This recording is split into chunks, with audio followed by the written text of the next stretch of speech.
Hello everybody, welcome back to 10 Minute Reviews. I'm Jason, fuzzy one right here is Freya. We're bringing you today's video, today's review. As always, please hit the like and subscribe buttons, guys. We're just a small family channel, just trying to have fun. We love to talk about books, that's what we're going to do. So we're going to do these videos no matter what, but we would appreciate any support we can get from you guys just to make it more interesting, I suppose. I don't know, make it feel like people are actually watching us and finding new books and new authors. That would be awesome. So for today, I want to talk about an author and a series that we've already talked about in the past. I want to talk about Making Supers 2 by Dante King. So unlike most of our reviews where I go through 4 categories, I'm going to kind of skip that this time around because I've already gone over it. I've already gone over it when I reviewed book 1 of Making Supers. Book 2 just came out not too long ago. And well, I read it the day it came out, within a couple of hours actually of it coming out. So we want to talk about book 2. So those of you guys that are familiar already know Dante King, absolutely awesome author in multiple genres. He just writes some great stuff. And if you like his books, also check out D.B. King. That's the pseudonym that he writes under for some of his other books that aren't in quite such risque genres, I suppose. There's the Dante King books would definitely be 18 and up. So Making Supers 2. We've already covered Making Supers 1, so let's look at 2. So 2 is almost, it's occurring just literally minutes after the ending of book 1. So our intrepid hero, Dean Silvers, I think it is, he has just finished his PR stunt as he is bringing out this new superhero team, Unity, that is supposed to be better than Pinnacle. That's his idea, at least, as he's in this ongoing battle with Pinnacle. So he's doing this PR stunt where he meets with Pinnacle and he turns them down, and book 1 ended it with him turning them down as far as joining them, while at the same time also stealing the superpowers of Phenomenon, one of their big 3, one of their most powerful, most famous supers, and while at the same time getting his hand pretty much pulverized. And that's how book 1 ended, and that's the beginning of book 2. It starts out literally right there. His hand is hurt and he's trying to figure out a way to get out of these crowds, get away from the TV cameras without showing the pain so he can escape with her powers. And that's the beginning. That's the beginning of the series, or the book. He has already started his war. He's now created this brand new team to try and take some of the thunder away from Pinnacle. So moving forward, they start out with just kind of the small little stuff. He does have a small police officer contact, a detective, I believe, detective or officer Carter, and he uses that contact to get small little jobs where they can help out the police. The biggest focus of his new superhero team, Unity, is to not kill, to not have this big, massive body counts and craziness going on that seems to happen to all the Pinnacle heroes. They always run massive issues. So that's his focus. His focus is to keep it clean, to not be the bad guy, because really the Pinnacle, they are the bad guy.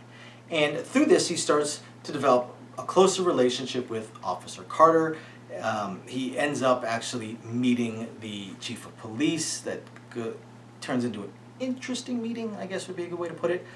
And ends up meeting and arresting a pretty awesome Australian mercenary team that comes into play later on. And as he's progressing through this, he is still, of course, trying to figure out more and more about what is going on, all this hidden stuff like that his father was doing and stuff like that, which ends up kind of leading him to running into a shadowy government organization. There's always shadowy government organizations.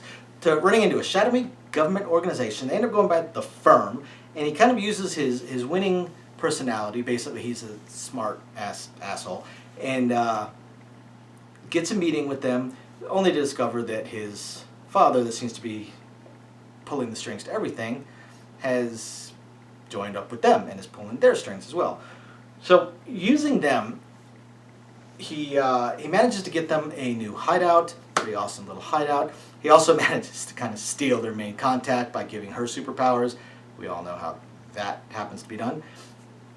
And they get an awesome hideout. They end up springing from jail the Australian mercenary team to come work with them. and he promises to get Phenomenon not rescue, but to go, I guess, kidnap Phenomenon and turn her over to the firm. And that is the thrust, pretty much, of the second half of the book, is planning it out. Where is Phenomenon kept? How are they going to do this? What do they need? How are they going to execute it? How are they going to keep the most powerful super from joining in and smooshing them flat? That's really the second half of the book, until the actual assault. And the book occurs with the actual assault on the compound. That's the end of the book. And then from there, it definitely leads you to a massive, just like the first time, cliffhanger leading towards book 3, which I cannot wait for book 3 to come out. Book 3 is going to be fantastic. I am sure about it. So hopefully book 3 comes out very soon. Mr. King, if you are watching this, please get us book 3 ASAP. For the rest of you guys, if you guys have not checked out Making Supers, if you haven't checked out Making Supers 1, go check out our review for it, or just hit the like and subscribe button and just go read the damn book, because trust me, it's a fantastic book. One thing I will say that I really, really like about this one, unlike a lot of the authors that write within this particular subgenre of fiction, the harem or harem-lit type of fiction, every 10 pages you don't run into an X-rated scene.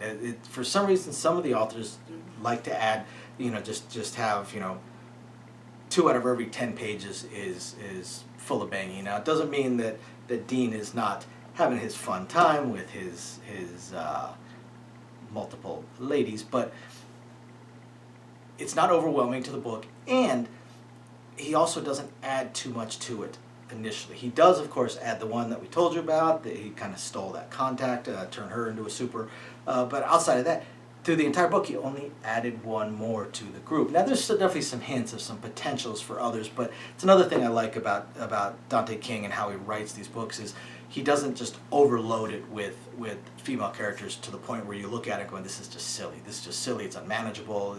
It'd be impossible. This is definitely very well grounded, very well written. It's awesome. It really is. It's absolutely awesome. Making Supers is rapidly turning into one of my favorite series in any genre. So again, after you hit the like and subscribe buttons, guys, go check out Making Supers 2 by Dante King. We'll catch you guys next time. Bye now.